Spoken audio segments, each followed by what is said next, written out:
ప్రభునందు ప్రియమైన దేవుని బిడ్డలారా,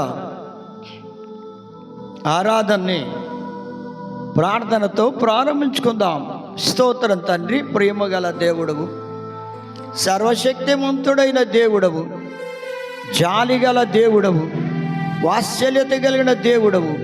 దినదినము నూతనముగా మీకు వాత్సల్యత పుట్టుచున్నందువల్ల మేము ఇలా ఉన్నామని మిమ్మల్ని స్తుతిస్తున్నాం ప్రభువా. ఇది కేవలం మీ కృపయే. మీకే స్తోత్రములు, స్తుతులు నాయన. బిడ్డలు మీ వాక్యం వినడానికి కృప చూపండి. వాక్యం వినే ప్రతి బిడ్డను, కుటుంబాన్ని, వారిని వారి కుటుంబాలని ఆశీర్వదించి దీవించండి. ఆత్మలను రక్షించి మహిమ ఘనత ప్రభావాలు పొందమని యేసయ్య పరిశుద్ధ నామమును బట్టి ప్రార్థించి వాడుకొనుచున్నాం తండ్రి, ఆమేన్. జెసికా పాట పాడిన తరువాత వాక్యాన్ని విందాం.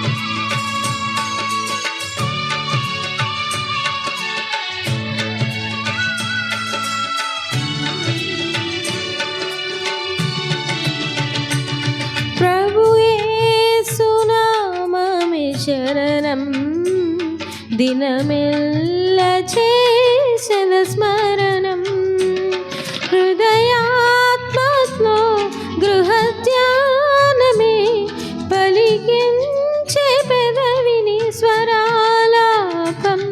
ప్రభు యేసు నామమే శరణం దినమెల్ల చేసిన స్మరణం.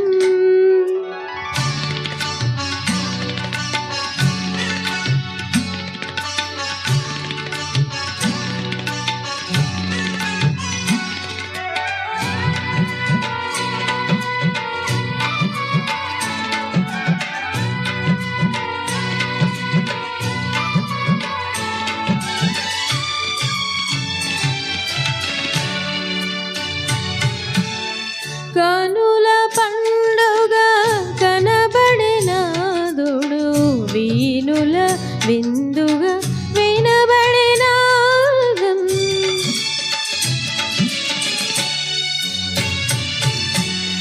కనుల పండుగ కనబడినాదుడు, వీనుల విందుగా వినబడినాదం. ప్రియముగా ఆత్మ ప్రవాహం ప్రభువరములతో జయము ప్రగతం ప్రభునామం. ప్రభు యేసు నామమే శరణం దినమెల్ల చేసిన స్మరణం.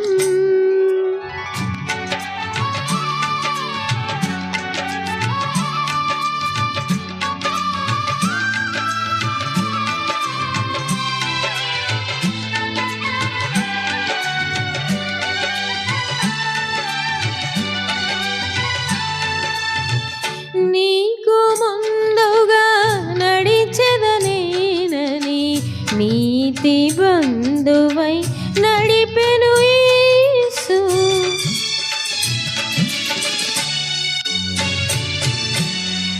నీకు ముందుగా నడిచెదనేనని నీతి బంధువై నడిపెను యేసు. మార్గము నేనే, జీవము నేనే, సత్యము నేనని పలికిన యేసే శరణం శరణం శుభ శరణం. ప్రభు యేసు నామమే శరణం దినమెల్ల చేసిన స్మరణం.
స్తోత్రం ప్రభు యేసు నామమే శరణం దినమెల్ల చేసెద స్మరణం హృదయాత్మలో గృహధ్యానమే పలికించే పెదవిని స్వరాలాపం ప్రభు యేసు నామమే శరణం దినమెల్ల చేసెద స్మరణం. హల్లెలూయా.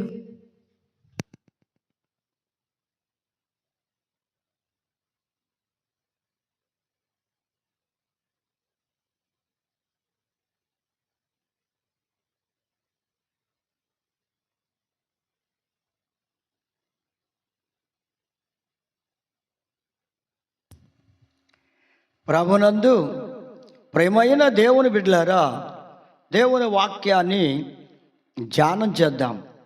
ఇర్మియా గ్రంథం 5వ అధ్యాయము 14వ వచనం. నా వాక్యములు వారిని కాల్చునట్లు నీ నోట వాటిని అగ్నిగాను ఈ జనమును కట్టెలుగాను నేను చేసేదను. ఇదే యెహోవా వాక్కు. ప్రేమన్న దేవుని బిడ్డలారా, ఇర్మియానే భక్తుణ్ణి, ఇర్మియానే ప్రవక్తను ప్రభు ఏ విధంగా వాడుకుంటున్నారో అన్న సంగతి ఇక్కడ స్పష్టంగా కనబడుతుంది.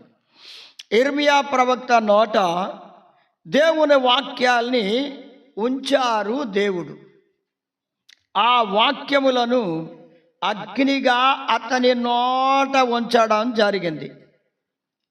ఇశ్రాయేలు జనమును కట్టెలుగా చేసేదను, ఇదే యెహోవా వాక్ అని ప్రభు వారిని గూర్చి మాట్లాడుతూ ఉన్న సందర్భం.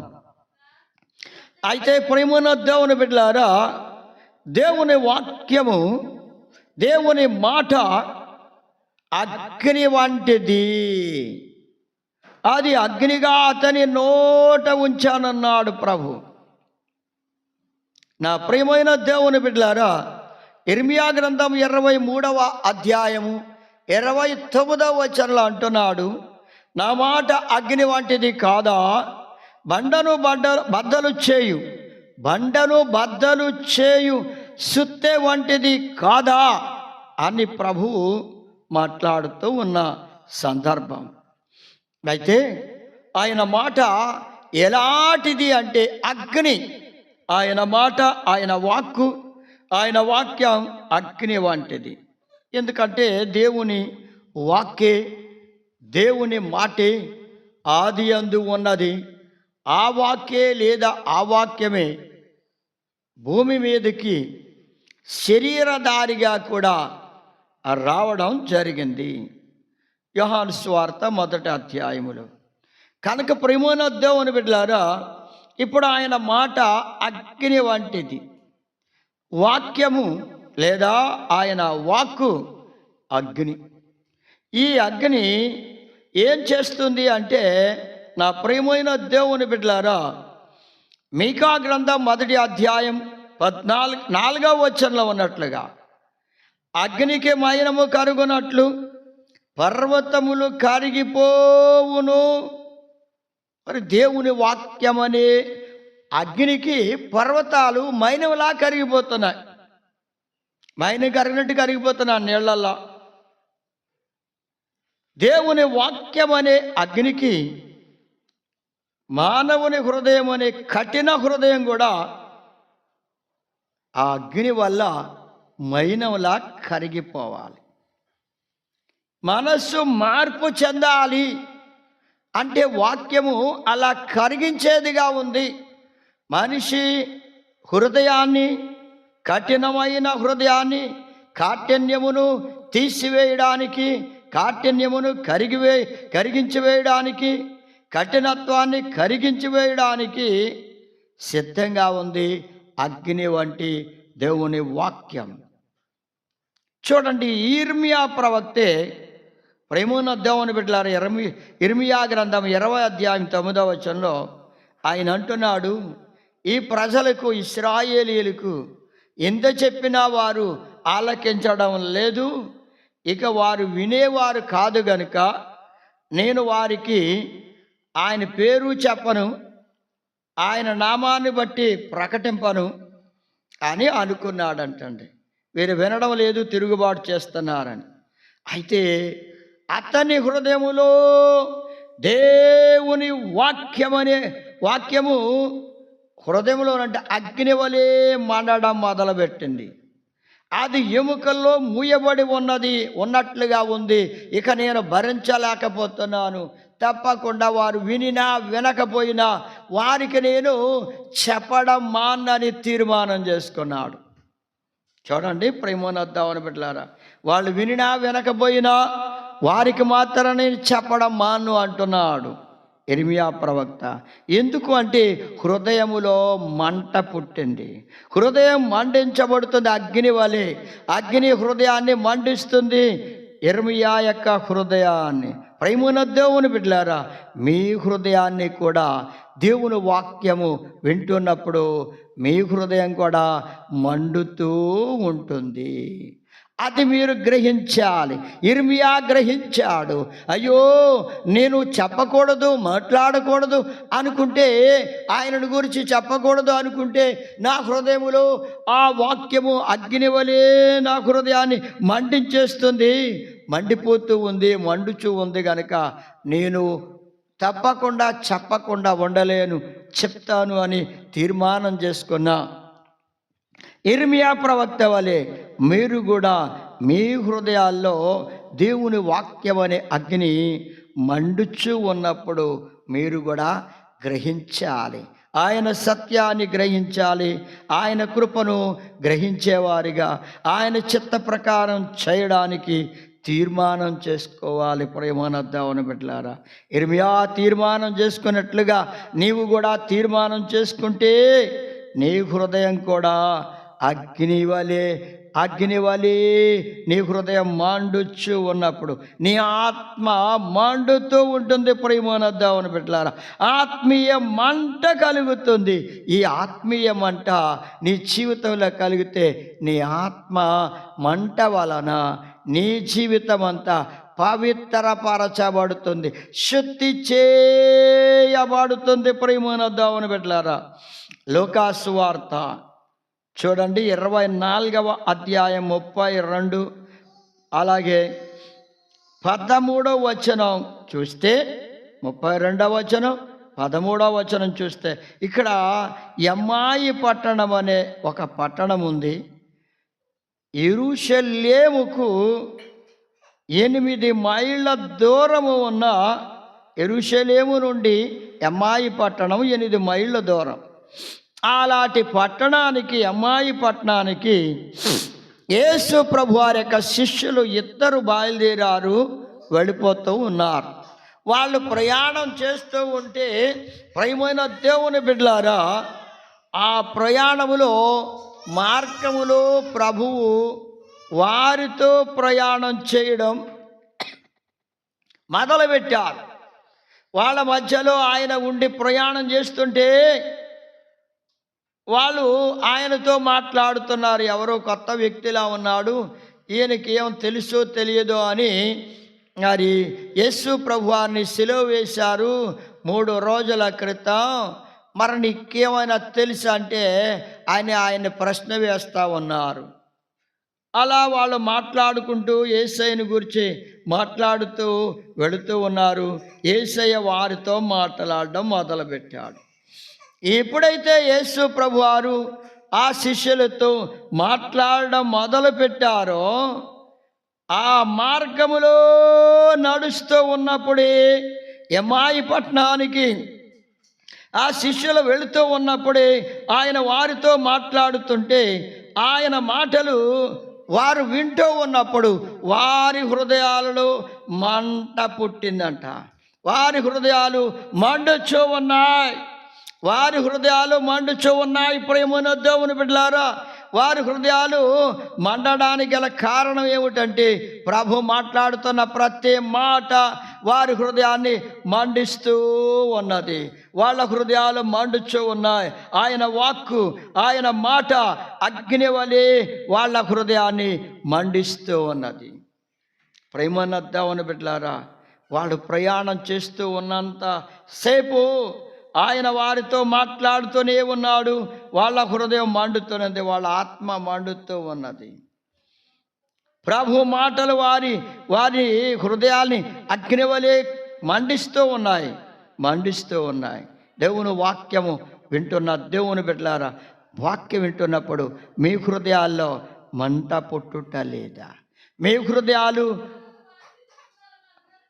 మీ హృదయాలు మండడం లేదా? ప్రేమైన దేవుని బిడ్డలారా, మీ హృదయాలు కూడా మండుచూ ఉంటాయి. అది గమనించాలి. అది శిష్యులు గమనించారు. వాళ్ళకి అర్థమైంది. ప్రేమైన దేవుని బిడ్డలారా, ఏమిటి మా హృదయాలు ఇలా మండుతున్నాయి, ఇది కారణం ఏమిటి అని మంటను గురించి వాళ్ళు జ్ఞాపకం చేసుకుంటున్నారు. దేవుని వాక్యమే, దేవుడే, ఆయన మాటలే మమ్మల్ని మండిస్తూ ఉన్నాయి, మా హృదయాల్ని అని వాళ్ళు గ్రహిస్తున్నారు. కానీ ఆయన ఎవరో అని మాత్రం గుర్తుపట్టలేకపోతున్నారు. అంటే ఇంకా వాళ్ళ హృదయాలు మూయబడి ఉన్నాయి, మంట మండుతున్నా మూయబడి ఉన్నాయి, ఇంకా తెరవబడని స్థితిలో ఉన్నారు. వాళ్ళ మనసు మార్పు చెందలేదు, వాళ్ళ జీవితంలో మార్పు రాలేదు. వారు ప్రయాణం ముగిసిన తర్వాత ఎమ్మాయి పట్టణానికి వెళ్ళిన తర్వాత వాళ్ళు అంటున్నారు, ప్రభువా మాతో ఇక్కడ కూర్చోండి, భోజనం చేయండి అంటే ఆయన వాళ్ళతో కలిసి భోజనం చేయడానికి కూర్చున్నప్పుడు ఒక రొట్టెను ఎత్తి ఆయన ఏం చేశాడంటే, ప్రియమైన దేవుని బిడ్డలారా, ఆయన ఆశీర్వదించి వారికిద్దరికి ఒక్కొక్క ముక్కను ఇవ్వగానే వారు తిన్నారో లేదో, తినగానే వారి కన్నులు తెరవబడ్డాయి. ప్రియమైన దేవుని బిడ్డలారా, వారి కన్నులు ఆశ్చర్యంగా అద్భుత రీతిగా తెరవబడిపోయినాయి. వారి మనోనేత్రములు తెరవబడినందువలన వారు అప్పుడు గ్రహించారు, ఈయన మనతో మాట్లాడుతున్నప్పుడు మన హృదయాలు మండాయి కదా. యేసయ్య మాటలు మన హృదయాల్ని మండించాయి, మన ఆత్మను మండించాయి, మన జీవితాల్ని వెలిగించడానికి మనల్ని మండించాడు ఆయన. మనం గ్రహించలేకపోయాం. ఇదిగో ఆయన ఇచ్చిన ఈ రొట్టె తిన్నప్పుడు మన మనోనేత్రాలు తెరవబడ్డాయని వాళ్ళు యేసయ్యను గుర్తుపట్టారు. ఈయనే యేసయ్య, ఆయనే రక్షకుడు అని వాళ్ళు తెలుసుకున్నారు. ఆయనే మాతో ప్రయాణం చేసినవాడు. అవును ప్రియమైన దేవుని బిడ్డలారా, నీవు ప్రయాణం చేస్తున్నప్పుడు నీతో యేసయ్య ఉన్నాడు. నీవు ప్రయాణం చేస్తున్నారు, ఒంటరి వాడవు కాదు, నీతో యేసయ్య ఉన్నాడు. నీతోనే ఆయన ప్రయాణం చేస్తున్నాడు. నీవు ఒంటరి వాడవని తలంచి విసిగిపోవద్దు, చింతపడద్దు. ధైర్యంగా ఉండి ప్రభు నీతోనే ఉన్నాడని, నీతోనే ఆయన మాట్లాడుతూ ఉన్నాడని, ఆయన వాక్యము నీతో మాట్లాడుతుందని, నిన్ను మండిస్తుందన్న సంగతి నీవు గ్రహించాలి. ప్రేమను వద్దామని బిడ్డలారా, ఈ గొప్ప గ్రహింపు శిష్యులకు వచ్చింది. ఆయన యేసు అని ఆయన చూచారు, ఆయన్ని గ్రహించారు, ఆయనను గురించి అర్థం చేసుకున్నారు. కనుక దేవుని వాక్యాన్ని వింటున్న దేవుని బిడ్డలారా, మీ జీవితాల్లో ఆయన వాక్యాన్ని అర్థం చేసుకోవడానికి మీ హృదయాల్లో దేవుని వాక్యం మండుతూ ఉండలేదా? మీ హృదయాల్ని మండించడం లేదా? అది గ్రహించారు ఎమ్మాయి పట్టణానికి వెళుతున్న యేసు ప్రభువారి యొక్క శిష్యులు. అందుకే వారిలో గొప్ప మార్పు వచ్చింది. వాళ్ళ జీవితాల్లో యేసయ్యను మాతో ప్రయాణం చేసిన వాడు ఆయనే, ఆయన మాతోనే ఉన్నాడు, మాకు తోడుగా ఉన్నాడు, మమ్మల్ని విడిచిపెట్టలేదు, ఎన్నడూ విడువను ఎడబాయనని సెలవిచ్చిన వాగ్దానం చేసిన దేవుడు మమ్మల్ని విడిచిపెట్టలేదని వాళ్ళు గ్రహించారు. ప్రేమనద్దామని పెట్టారు. అలా మీ హృదయాల్లో కూడా దేవుని వాక్యం అగ్నిలా మండుతుందన్న సంగతి మీరు గ్రహిస్తే మీ జీవితాలు ధన్యమవుతాయి. ప్రభువుని చూస్తారు. ప్రభు మాటలు మీ హృదయంలో భద్రం చేసుకుంటే మీ ఆత్మ మండించబడుతూ ప్రభు బిడ్డలుగా మీరు సిద్ధపరచబడతారు.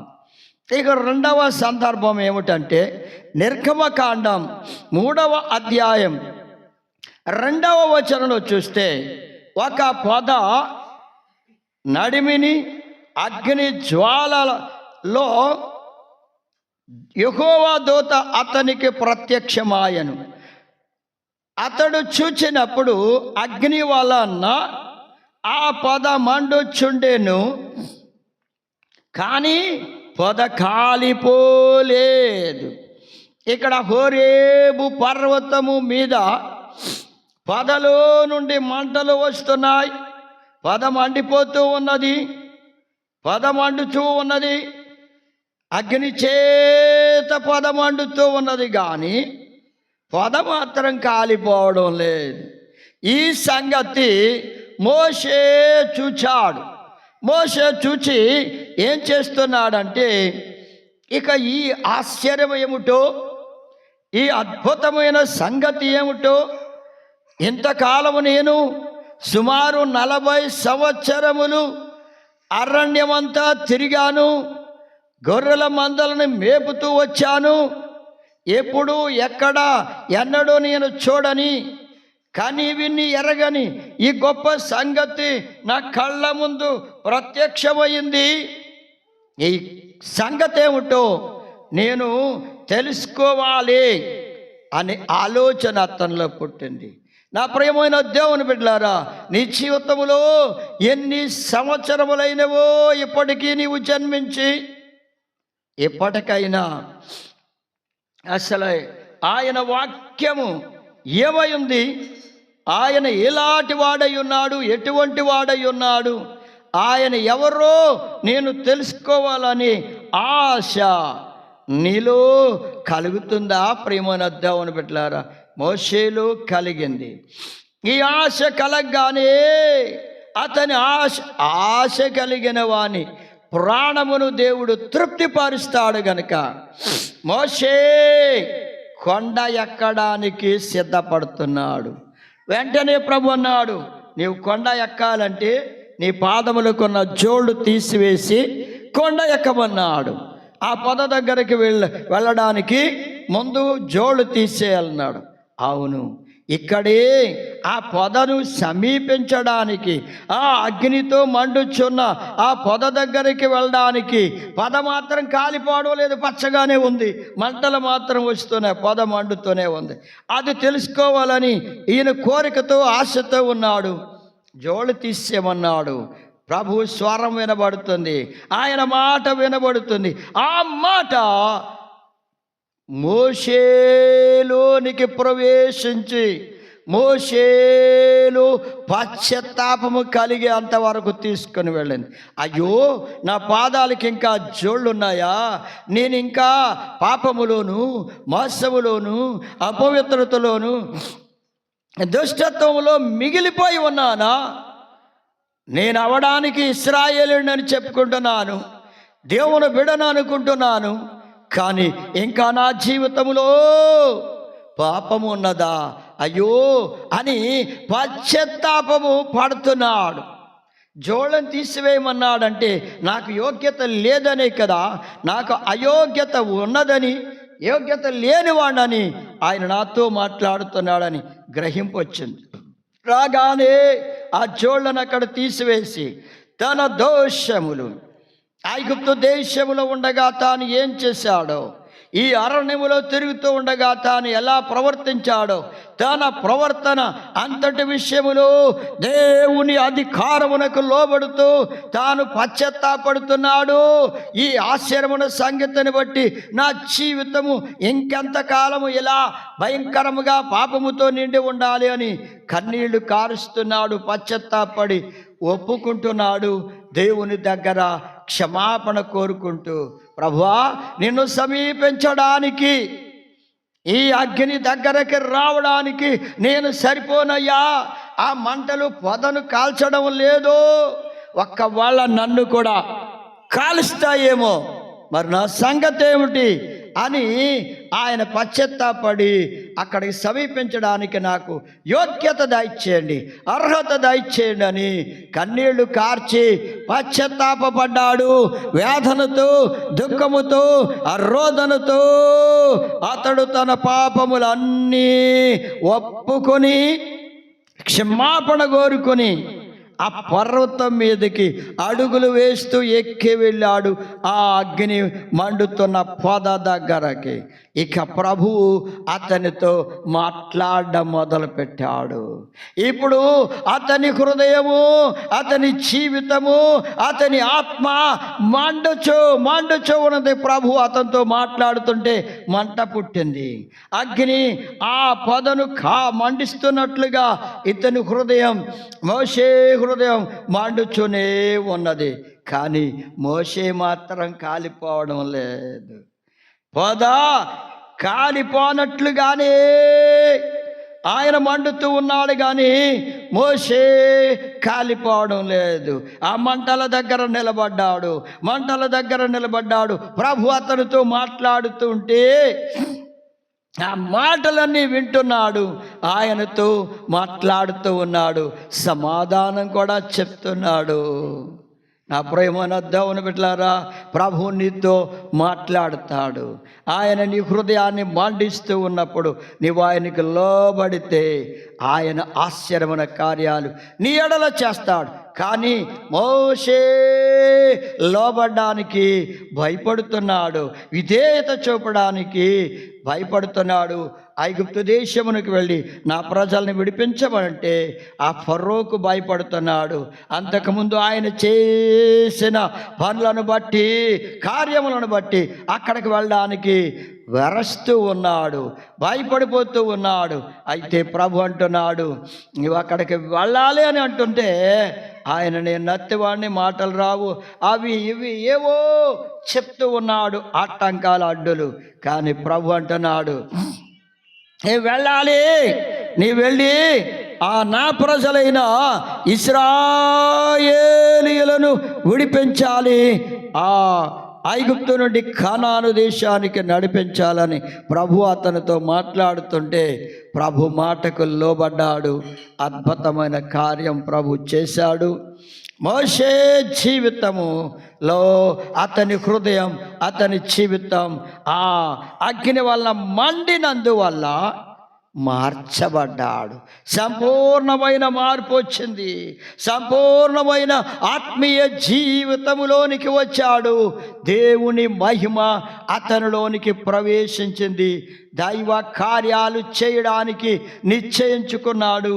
నా ప్రియమైన దేవుని బిడ్డలారా, నీవు కూడా అలా తీర్మానం చేసుకుంటే, నిశ్చయించుకుంటే, యేసు ప్రభువే నా రక్షకుడు, ఆయనే నన్ను విమోచించేవాడు అని ఆయనను రక్షకునిగా నీవు అంగీకరిస్తే అద్భుత రీతిగా నీ జీవితంలో గొప్ప కార్యాన్ని ప్రభు చేయడానికి సిద్ధంగా ఉన్నాడు. సోదరి సోదరుడా, అలాగున దేవుని పరిశుద్ధాత్మ శక్తి చేత నీవు నింపబడిన వాడవై, దేవుని ఆత్మ చేత మండించబడిన ఆత్మశక్తి కలిగిన బిడ్డగా నీ ఆత్మ మండించబడుతూ, నీ హృదయం మండించబడుతూ ప్రభుకిష్టమైన బిడ్డగా మార్పు చెందడానికి సిద్ధపడాలి. సోదరి సోదరుడా, ఈ గొప్ప కృప ప్రభు నీకు అనుగ్రహిస్తున్నప్పుడు, మోషేకు దేవుడు అనుగ్రహించినప్పుడు మోషే లోబడ్డాడు. గొప్ప కృపను పొందాడు. నీవు కూడా లోబడితే, దేవుని వాక్యానికి లోబడితే, ఆ అగ్ని చేత నీవు మండించబడుతున్నప్పుడు లోబడితే దేవుడు నీ ఎడల అద్భుతమైన కార్యాలు చేయడానికి సిద్ధంగా ఉన్నాడు. అలాగే ప్రేమను దేవుని బిడ్డలారా, మూడవ అంశం ఏమిటంటే లేవీకాండము 6వ అధ్యాయము 13వ వచనంలో చూస్తే, బలిపీఠము మీద అగ్ని నిత్యము మండుచూ ఉండవలెను. అలా నిర్గమకాండం 27వ అధ్యాయం 1వ వచనాన్ని చూస్తే బలిపీఠం యొక్క నిర్మాణం అంతా అక్కడ కనబడుతుంది. అసలు బలిపీఠము ఎందుకు అంటే బలులు అర్పించడానికి ఉపయోగపడేది బలిపీఠం. ఈ బలిపీఠం కూడా మరి మందిరమునకు బయట ఉన్నది. అంటే మందిరమునకు బయట అంటే ఎక్కడ ఉంది అంటే ఆవరణమునకు ఎదురుగా ఉంది. అంటే ఆవరణానికి బయట, ఆవరణం తర్వాత పరిశుద్ధ స్థలం, ఆ తర్వాత అతి పరిశుద్ధ స్థలం. ఇలా ఉన్న ఈ భాగములలో ఆవరణానికి ఎదురుగా ముందు ఉన్నది, అంటే ఆవరణానికి బయట. ఇది స్పష్టంగానే కనబడుతూ ఉన్నది బలిపీఠం.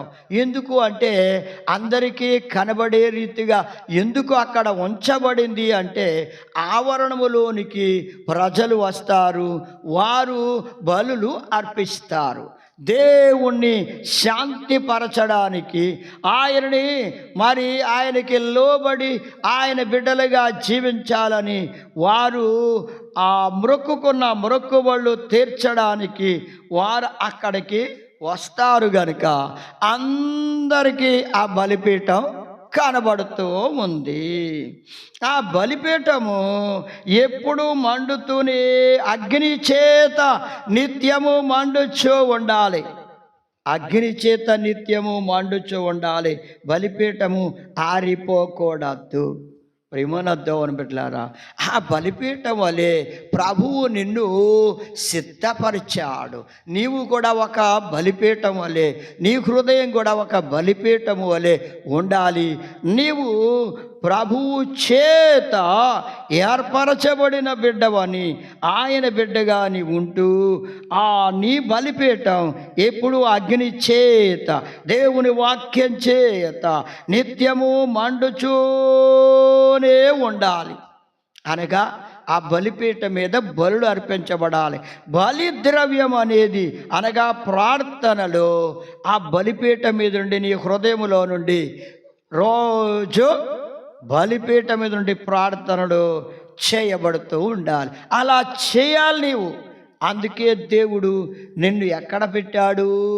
ఆవరణానికి ఎదురుగా, ఆవరణం దగ్గరగా, బయట. కనుక అందరికీ నీవు కనబడుతూనే ఉన్నావు. నీవు దేవుని బిడ్డగా, నిజముగా నీవు దేవుని బిడ్డగా కనబడేలా దేవుడు నిన్ను సాక్షిగా నిలవబెట్టాడు. నీవేం చేయాలి అంటే నిన్నులో నీ ప్రవర్తనను అందరికీ కనబడేలా నీవు ఉన్నావు. నీవు ఎక్కడా దాచబడ్డానికి లేకుండా కొండ మీద ఉన్న పట్టణం ఎలా స్పష్టంగా కనబడుతుందో అలా ఉన్నావు. ప్రేమనద్దావుని బిడ్డలారు, ప్రభువును నమ్ముకున్న బిడ్డలు అలా ఉన్నారు గనుక, నిన్ను అందరూ చూస్తూ ఉన్నారు గనుక నీ జీవితం ఎలా ఉందో, నీ జీవితం ఎలా ఉందో, నీ ప్రవర్తన ఎలా ఉందో, నీ మాటలు ఎలా ఉన్నాయో, నీ క్రియలు ఎలా ఉన్నాయో అన్నీ అందరికీ కనబడుతూనే ఉన్నాయి. వాటన్నిటి మూలంగా దేవునికి మహిమ తెచ్చే బిడ్డగా నీవు జీవించాలి తప్ప దేవునికి అవమానం తెచ్చే బిడ్డగా ఉండకూడదు. మరి మనుషులు నిన్ను చూచినప్పుడు నీ ప్రవర్తన, నీ మాటలు, నీ క్రియలు మరి మంచివిగా, యథార్థంగా, నమ్మకంగా ఉంటే నిన్ను చూచిన వారు అనేక మంది ప్రభు అయిన యేసుక్రీస్తు వారిని అంగీకరించి ఆయన్ని మహిమపరుస్తారు. నిన్ను బట్టి యేసయ్యను నమ్ముకుంటారు, నిన్ను బట్టి దేవుణ్ణి మహిమపరుస్తారు. ప్రేమనొద్దామని బిడ్డలారా, అంటే నీ బలిపీఠము ఎలా ఉన్నదో ఒక్కసారి నీవు ఆలోచించుకొని, నీవు దేవుణ్ణి మహిమపరిచే బిడ్డగా ఉన్నావా? దేవుణ్ణి దుఃఖపెట్టే బిడ్డగా ఉన్నావా? దేవునికి అవమానం తెచ్చే క్రియలు, అవమానం తెచ్చే జీవితాన్ని జీవిస్తూ ఉన్నావా? ఇదంతా నీవు ఆలోచన చేసుకొని నీ బలిపీఠాన్ని ఎంత జాగ్రత్తగా కాపాడుకోవాలో, నిత్యము దాని మీద అగ్ని మండుతూనే ఉండాలి తప్ప అగ్ని మాత్రము ఆరకూడదు. బలిపీఠము ఆరిపోకూడదు. అది నిత్యము మండుచునే ఉండాలి. దేవుని వాక్యం చేత, దేవుని పరిశుద్ధాత్మ చేత నీవు మండుతూ ఉండాలి. సోదరుడా, సోదరి, నీ జీవితము ఆత్మలో మండుచూనే ఉండాలి తప్ప ఆరిపోకూడదు. ఒక్కవేళ నీవు లోకమును బట్టి, లోకాశలను బట్టి, శరీర ఆశలను బట్టి నీ బలిపీఠము గనక అగ్ని లేకుండా ఆరిపోతే, ప్రేమైన దేవుని బిడ్డలారా, ఆ బలిపీఠం మీద పెట్టిన బలిద్రవ్యం కూడా ఎందుకు పనికిరాదు. అంటే ఆ బలిపీఠం మీద పెట్టిన బలిద్రవ్యం కూడా పనికిరాదు. నీ జీవితం కూడా పనికిరానిదిగా మారిపోద్ది. ప్రేమైన దేవుని బిడ్డల, ఒక్కసారి ఆలోచించండి. సాతాను, లోకము, లోకాశల చేత నింపబడితే నీ బలిపీఠం మీద పెట్టిన బలిద్రవ్యం పాడైపోతుంది. అది పాడైపోతుంది అంటే అది అలాగే ఉండిపోతే ఆ బలిద్రవ్యం ఏమవుతుందో తెలుసా? అది పాడైపోయి అనగా చెడిపోతుంది, అంటే కుళ్ళిపోతుంది.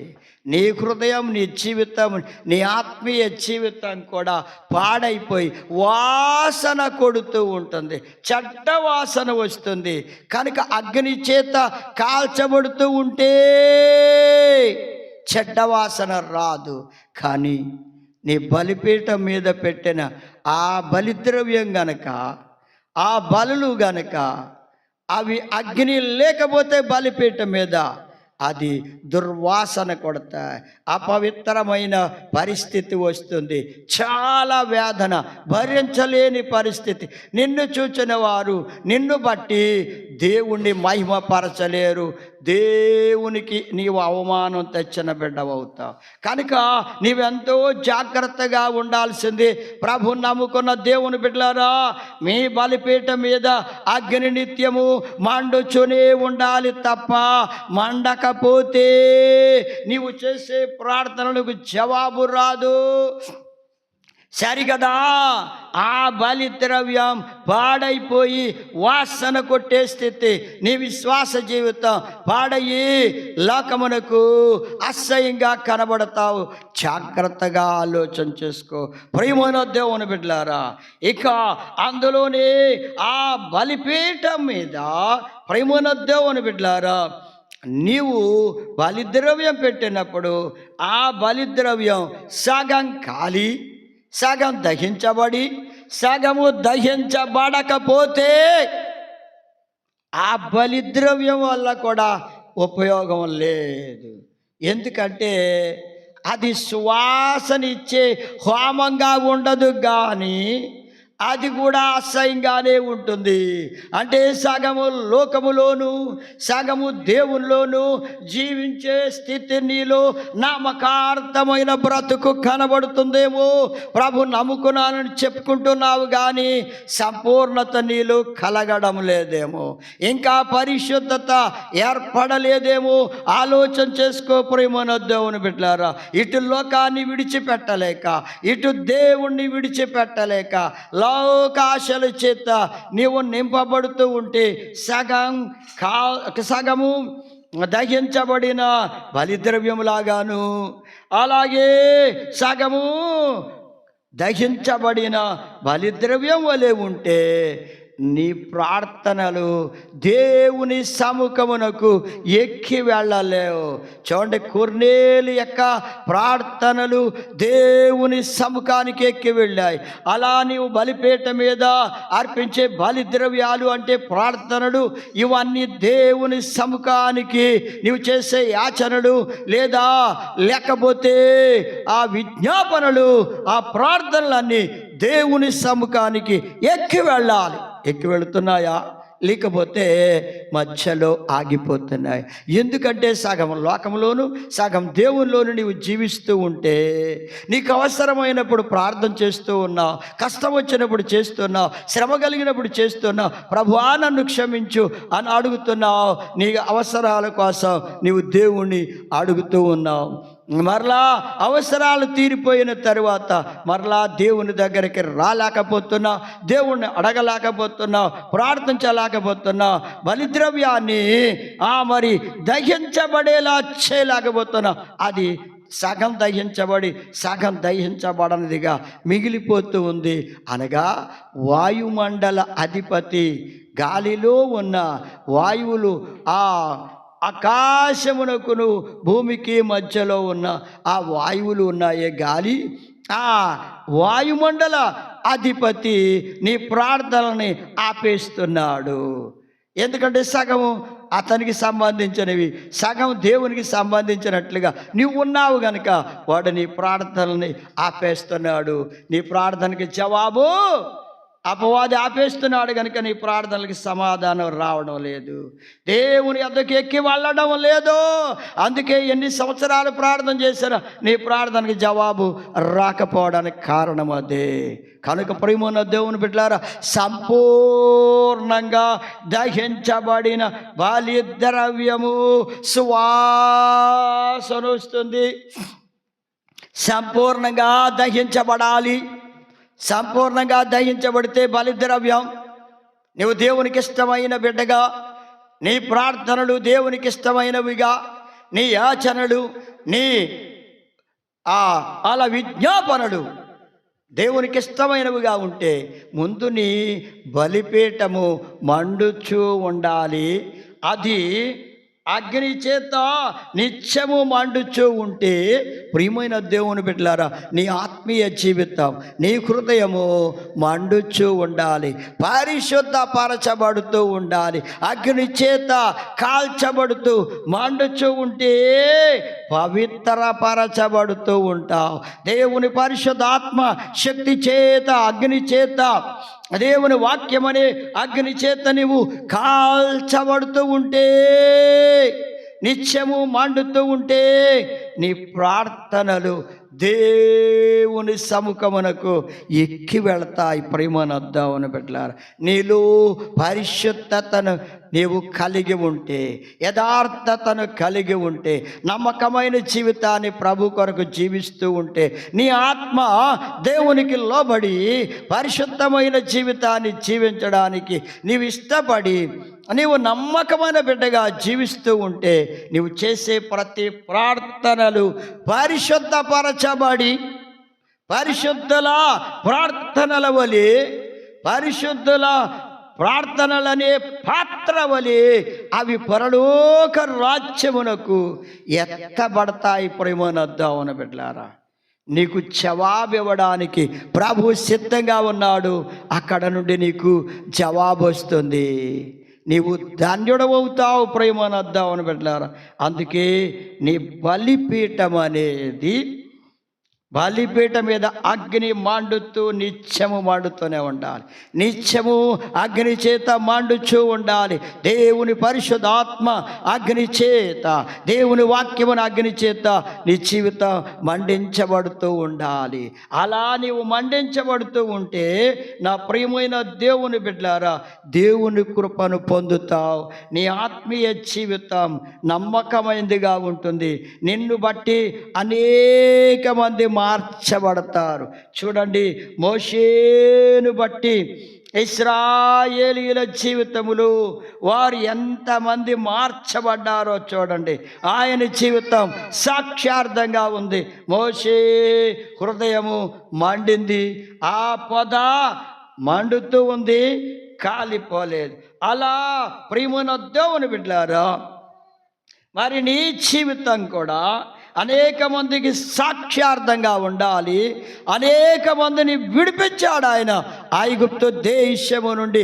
ఆ భయంకరమైన ఆ ఇనుప కొలిమి లాంటి అగ్ని వంటి కొలిమి ఆ అగ్ని కొలిమిలో నుంచి వారిని విడిపించాడు. అలా నరకాగ్ని అనే ఆ కొలిమిలో నుండి, ఆ నరకమనే అగ్నిలో నుండి అనేక ఆత్మల్ని విడిపించి ప్రభు యొద్దకు నడిపించే బిడ్డలుగా ఉండాల్సిన అవసరము నీ జీవితంలో ఉంది.